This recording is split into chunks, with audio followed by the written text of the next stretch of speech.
Bicara pemenuhan universal access, itu bukan sekedar melaksanakan mandat RPJMN 2015-2019, tapi ini adalah masalah pemenuhan kebutuhan dasar untuk mensejahterakan masyarakat kita.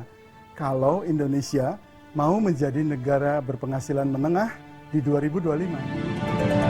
Akses Universal adalah program nasional untuk pemenuhan kebutuhan dasar dengan capaian target 100% air minum, 0 kawasan kumuh, dan 100% sanitasi layak.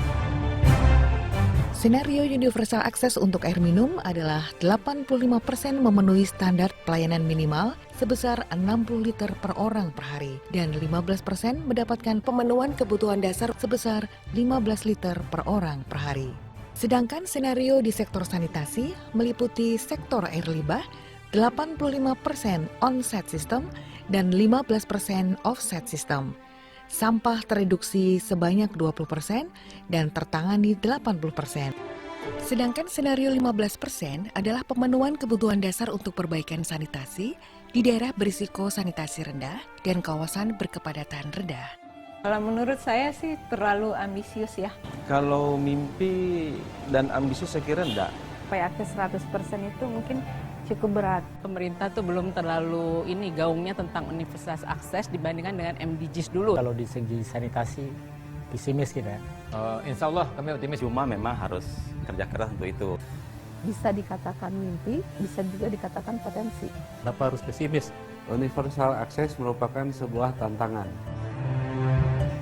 Pemenuhan akses air minum dan sanitasi adalah tanggung jawab pemerintah daerah. Dan untuk itu, pemerintah daerah harus memiliki rencana strategi pembangunan sanitasi maupun air minumnya untuk bisa mereka laksanakan sebaik-baiknya.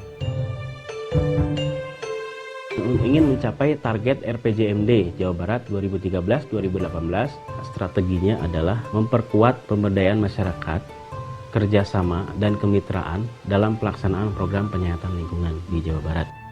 Jadi mencapai universal akses untuk air minum dan sanitasi tidak akan bisa terwujud tanpa dukungan segenap pihak. Pertanyaannya, siapa yang harus mencari dukungan itu? Semua harus terlibat, semua harus berkolaborasi. Kita akan menempatkan target-target nasional itu di dalam RPJMD provinsi dan kabupaten kota, aktif untuk mendapatkan sumber-sumber pendanaan lainnya di samping sumbernya dari APBD, kemudian juga akan melibatkan masyarakat secara keseluruhan. Kami harus lebih optimis dari pemerintah pusat. Kalau pemerintah pusat menargetkan 2019, kami di Sidrap, insya Allah kami menargetkan 2018 paling lambat. Bahkan kami akan berupaya 2017 sudah tercapai, sudah 11,8 miliar untuk sektor AMPL di beberapa SKPD.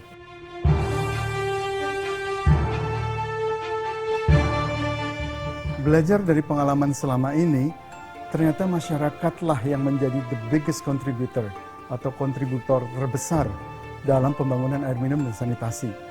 Sehingga inilah saatnya untuk kita betul-betul menggali potensi masyarakat untuk menjamin pencapaian universal akses di air minum dan sanitasi.